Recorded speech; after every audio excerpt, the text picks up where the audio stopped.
इस कहानी के पहले भाग में आपने देखा कि एक पुरानी हवेली में बिग बॉस के शो की शूटिंग चल रही होती है और चुड़ैल एक एक करके लोगों को मारने लगती है। रंगीला को मारकर चुड़ैल वहाँ से गायब हो जाती है। उधर सुबह के समय रंगीला को अपने पास ना पाकर गुड्डू उसे ढूंढने लगता है।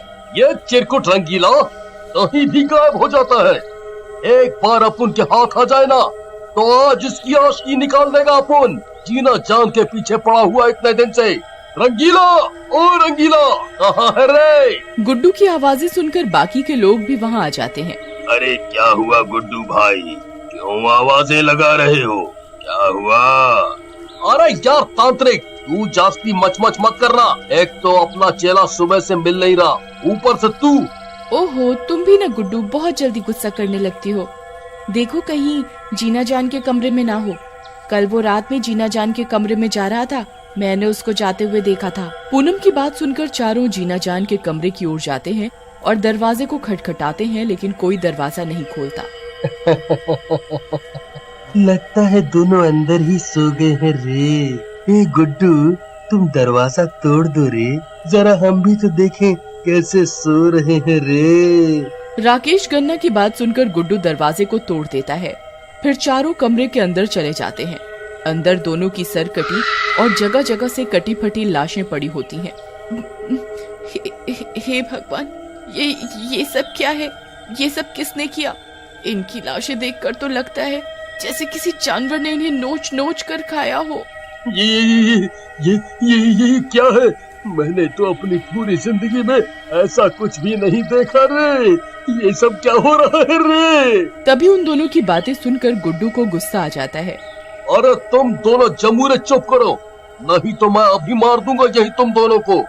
एक तो अपन का दोस्त मर गया, तुम दोनों यहाँ शान पत्ती में लगे हुए हो। चुप रहने का बिल्कुल।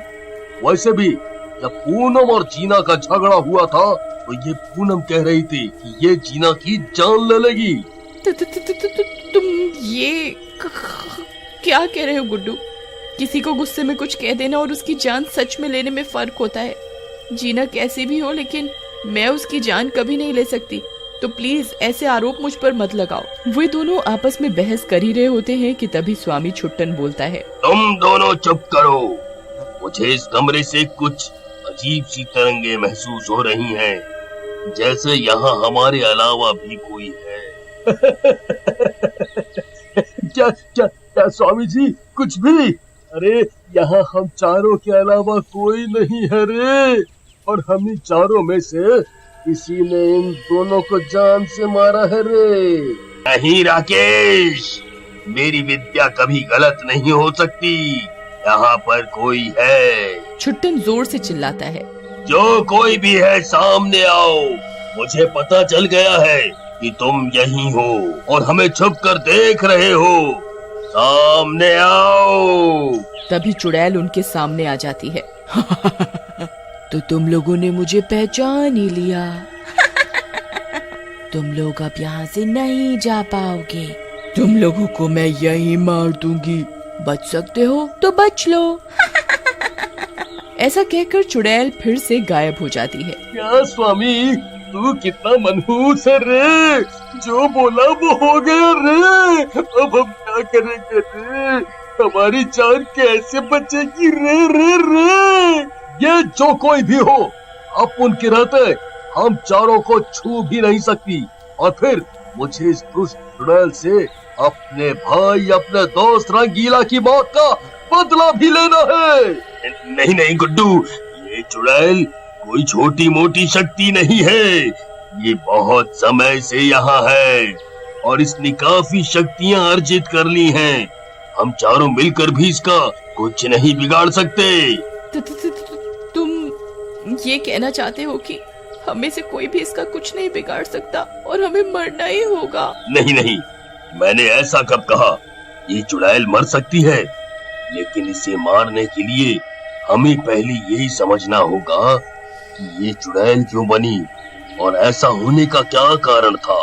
तभी हम आगे के बारे में कुछ कर सकते हैं। और हाँ, अब से हम चारों को एक साथ ही रहना होगा, नहीं तो ये चुड़ैल किसी को भी जिंदा नहीं छोड़ेगी। मुझसे इतना सब प्रपंच नहीं होगा, मैं अभी जा रही हूँ, तुम लोग लड़ो और जीतो इस चुड़ैल से।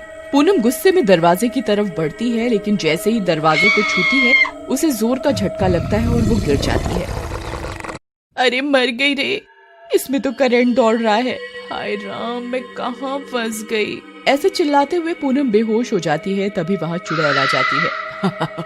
मैंने बोला था ना तुम सबसे कि तुम लोग यहाँ से नहीं भाग सकते, लेकिन तुम नहीं माने। तुम लोगों की मौत तो तय है, बस अगर आराम से रहोगे तो मैं तुम्हें ज्यादा तड़प पाऊंगी नहीं। अब ले जाओ इसे, मैंने अभी इसे सिर्फ बेहोश किया है, शिकार बाद में करूंगी। मैंने कहा ना, यहाँ हम इस चुड़ैल का कुछ नहीं बिगाड़ सकते, हमें मिलकर ही कुछ करना होगा। अब उठाओ इसे और ले चलो कमरे के अंदर। भूख लगी है रे, किसी को कुछ खाना है रे, मैं तो जा रहा हूँ, तुम लोग भी आ जाओ रे। लेकिन सभी लोग मना कर देते हैं। लेकिन राकेश गन्ना को भूख लगी होती है और वो किचन की तरफ जाता है। अरे यहाँ तो कुछ भी नहीं है रे, चलो फ्रिज में ही देखता हूँ, शायद कुछ पड़ा हो खाने को रे। ऐसा कहकर राकेश गन्ना फ्रिज का दरवाजा खोलता है, लेकिन जैसे ही वो फ्रिज का दरवाजा खोलता है चुड़ैल फ्रिज में बैठी होती है। आओ मेरे सुपरस्टार, तुम्हारी भूख मिटाऊं। मुझको भूख नहीं लगी है रे, मैं तो सिर्फ फ्रिज देख रहा था रे, माफ कर, आई हेट मरना वरना रे। लेकिन चुड़ैल उसकी एक बात नहीं सुनती और उसे मार डालती है और वहाँ से चली जाती है। उधर राकेश की चीख सुनकर बाकी के तीनों भी भागते हुए आते हैं।